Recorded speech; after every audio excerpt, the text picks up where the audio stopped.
Lampu neon di langit-langit kantor kami berdengung dengan nada monoton yang sama setiap hari. Sebuah lagu pengantar tidur untuk jiwa-jiwa yang sudah lelah. Selama 8 tahun, dengungan itu adalah musik latar hidupku. Aku, Rania, senior analis di divisi strategi, adalah salah satu nada dalam orkestra korporat yang kaku ini. Dinding kubikelku dihiasi foto-foto pernikahan, aku dan Bayu tersenyum di pantai Bali, dan beberapa kartu ucapan dari tim untuk ulang tahunku yang ke-37 beberapa bulan lalu. Semuanya adalah artefak dari sebuah kehidupan yang seharusnya memuaskan. Seharusnya. Bayu adalah pria yang baik. Stabil, dapat diandalkan, dan mencintaiku dengan caranya yang tenang dan teratur. Makan malam kami selalu pukul 7. Obrolan kami berkisar seputar renovasi rumah yang tak kunjung selesai dan keponakan kami yang baru bisa berjalan.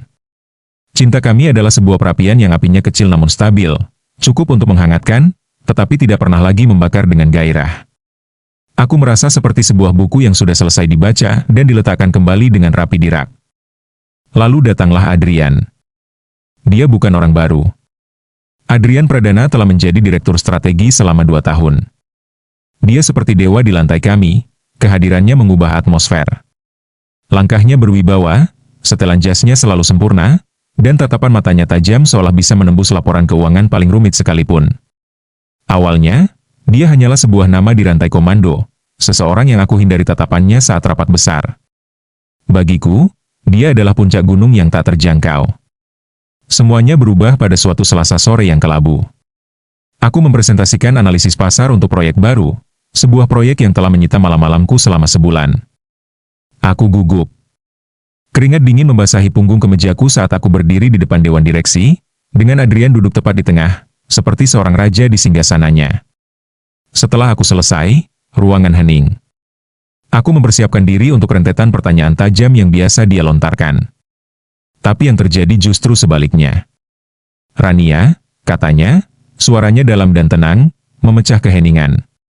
Itu adalah salah satu analisis paling tajam dan berwawasan yang pernah saya lihat dalam 5 tahun saya di perusahaan ini. Kau tidak hanya menyajikan data, kau menceritakan sebuah kisah. Luar biasa. Pujian itu terasa seperti sengatan listrik.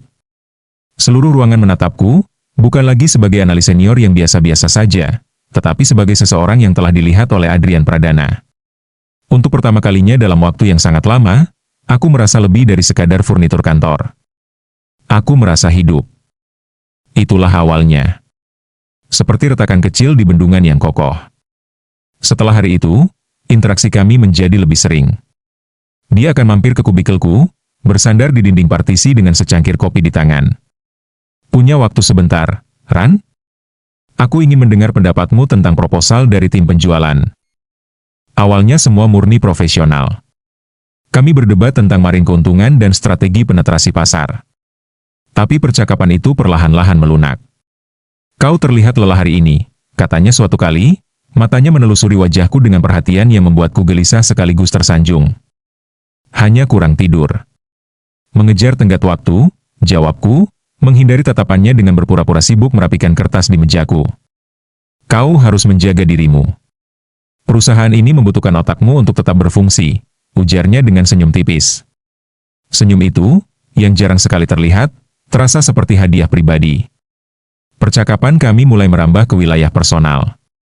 Kami menemukan kesamaan dalam kecintaan pada novel-novel Murakami dan musik jazz era 70-an. Dia bercerita tentang impiannya untuk membuka kedai buku kecil setelah pensiun, sebuah fantasi yang sangat kontras dengan citranya yang kejam di ruang rapat. Aku bercerita tentang perjalananku ke Jepang sendirian sebelum menikah, sebuah versi diriku yang lebih berani dan spontan yang telah lama terkubur. Dengan Adrian, aku bukan hanya istri Bayu atau Rania si analis. Aku adalah seorang wanita dengan pikiran yang kompleks dan jiwa yang menarik. Dia memvalidasi bagian-bagian dari diriku yang bahkan aku sendiri sudah lupa. Malam itu, kami bekerja lembur untuk menyelesaikan presentasi penting. Hanya kami berdua di lantai yang sunyi, ditemani dengungan server dan kerlip lampu kota dari jendela raksasa. Pukul 10 malam, kami menyerah dan memesan makanan. Sambil makan nasi goreng dari kotak styrofoam di ruang pantry, dia menatapku. Kau tahu, Rania, katanya pelan, terkadang aku merasa seperti sedang memainkan sebuah peran. Direktur yang tegas, suami yang bertanggung jawab, ayah yang hadir. Tapi aku tidak yakin siapa diriku yang sebenarnya di balik semua itu. Pengakuan itu adalah sebuah undangan. Celah dalam baju zirahnya yang sempurna. Aku tahu perasaan itu, bisikku. Dan aku benar-benar tahu. Di hadapannya, aku merasa lebih jujur daripada saat aku duduk di sofa di sebelah suamiku sendiri. Saat kami berjalan menuju lift, bahu kami bersentuhan. Sebuah kontak yang tidak disengaja, namun terasa begitu signifikan. Di dalam kotak logam yang turun perlahan itu, keheningan terasa berat dan penuh muatan. Aku bisa merasakan tatapannya padaku, dan aku tidak berani balas menatap. Aroma parfumnya, campuran aroma tembakau dan kayu cendana, memenuhi udara di antara kami.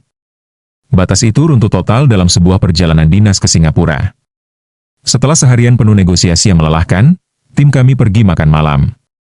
Adrian dan aku, dengan alasan membahas strategi untuk besok, tinggal lebih lama di bar hotel setelah yang lain kembali ke kamar mereka. Ditemani 2 gelas whisky dan alunan musik piano yang lembut, kami berbicara tentang penyesalan, tentang jalan yang tidak diambil. Istriku orang yang baik, katanya, memutar-mutar gelasnya. Tapi kami sudah seperti 2 kapal yang berlayar di jalur paralel. Dekat, tapi tidak pernah benar-benar bertemu.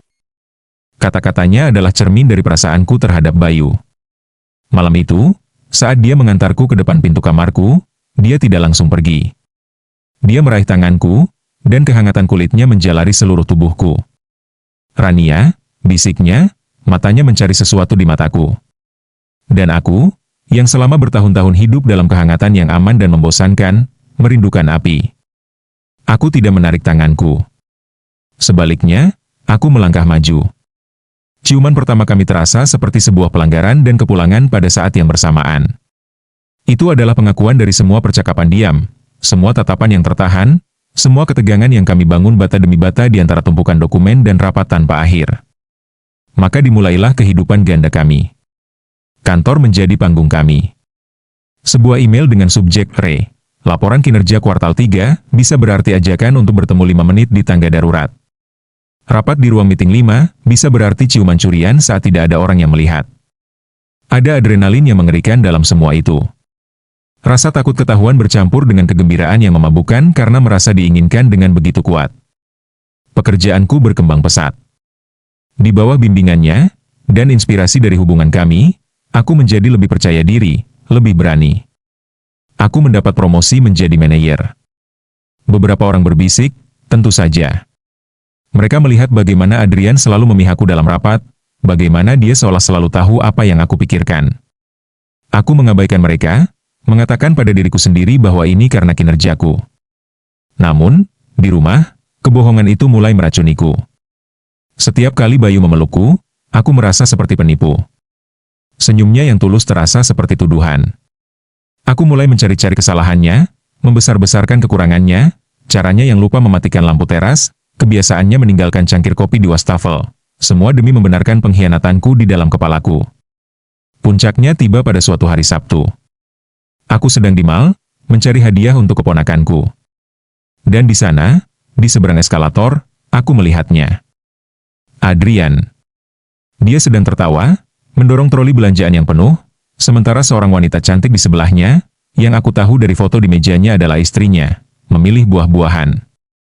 2 anak kecil berlari-larian di sekitar kaki mereka. Mereka tampak seperti gambar dari sebuah bingkai foto. Sempurna, normal, dan bahagia. Tiba-tiba, aku merasa seperti orang luar yang mengintip ke dalam sebuah dunia yang bukan milikku. Semua keintiman yang kami bagi, semua momen curian, semua pembicaraan tentang jiwa yang terkoneksi, semuanya terasa murah dan palsu. Aku bukan bagian dari dunianya yang sebenarnya. Aku adalah selingannya, hiburannya, pelariannya dari rutinitas yang dia keluhkan kepadaku tetapi dia jalani dengan tawa di wajahnya. Perutku mual. Aku berbalik dan berjalan cepat keluar dari mall, udara lembab Jakarta terasa mencekik. Pada hari Senin, aku menunggunya di kantornya sebelum jam kerja dimulai. Kita perlu bicara, kataku tanpa basa-basi. Dia tampak terkejut dengan nada dinginku. Tentu. Ada apa dengan proyek X? Bukan tentang pekerjaan, Adrian. Ini tentang kita. Aku tidak bisa melakukan ini lagi. Ekspresinya berubah dari bingung menjadi waspada. Dia menutup pintu kantornya. Rania, apa yang terjadi? Aku melihatmu di mal pada hari Sabtu, kataku, suaraku bergetar. Dengan keluargamu. Kau tampak bahagia. Dia terdiam sejenak, wajahnya mengeras. Itu rumit? Tidak, sanggahku, menemukan kekuatan dari rasa sakitku. Itu tidak rumit sama sekali. Itu adalah hidupmu. Dan aku bukan bagian darinya. Aku hanya gangguan, sebuah catatan kaki dalam ceritamu. Aku sudah selesai menjadi catatan kaki. Aku mengharapkan dia akan memohon, atau mungkin marah. Tapi yang dia lakukan lebih buruk. Wajahnya kembali menjadi topeng direktur yang tenang dan terkendali. Aku mengerti, katanya dengan nada profesional yang dingin. Aku menghargai kejujuranmu. Mungkin ini memang yang terbaik. Itu saja. Tidak ada perjuangan, tidak ada emosi. Seolah-olah dia sedang menutup sebuah proyek yang gagal. Dalam sekejap, semua keajaiban yang pernah kurasakan hancur berkeping-keping. Aku menyadari bahwa baginya, aku mungkin benar-benar hanya sebuah proyek. Meninggalkan ruangannya terasa seperti berjalan keluar dari reruntuhan. Beberapa bulan telah berlalu. Adrian masih menjadi bosku. Kami bersikap profesional hingga ke tingkat yang menyakitkan. Kami bertukar email yang sopan. Kami duduk di rapat yang sama, dipisahkan oleh meja mahoni panjang yang terasa seperti jurang. Pujiannya yang dulu terasa seperti sinar matahari, kini terasa seperti es.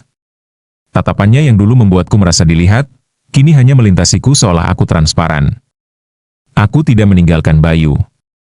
Sebaliknya, aku mencoba memperbaiki apa yang telah kurusak dalam diriku. Aku mulai berbicara dengannya, benar-benar berbicara. Tentang ketakutanku menjadi tidak relevan, tentang kebosananku, tentang kerinduanku akan sesuatu yang lebih. Dia mendengarkan, dengan kebingungan di matanya, tapi dia mendengarkan. Perapian kami mungkin tidak akan pernah menjadi api unggun yang membara, tapi aku belajar untuk menghargai kehangatannya yang stabil. Kadang-kadang, di sore hari, ketika dengungan lampu neon terasa sangat memekakan telinga, aku akan menatap ke seberang lantai kantor yang luas dan melihat siluet Adrian di dalam kantor kacanya. Dia adalah pengingat konstan akan sebuah bab dalam hidupku yang penuh dengan gairah terlarang dan kebohongan yang menyakitkan. Aku mendapatkan apa yang kuinginkan. Aku merasa hidup, aku merasa dilihat. Tapi harga dari perasaan itu adalah sebagian dari diriku yang tidak akan pernah bisa kembali utuh. Aku belajar pelajaran yang paling sulit di bawah lampu neon yang dingin itu. Terkadang, hal yang paling berbahaya bukanlah tidak terlihat, melainkan terlihat oleh orang yang salah.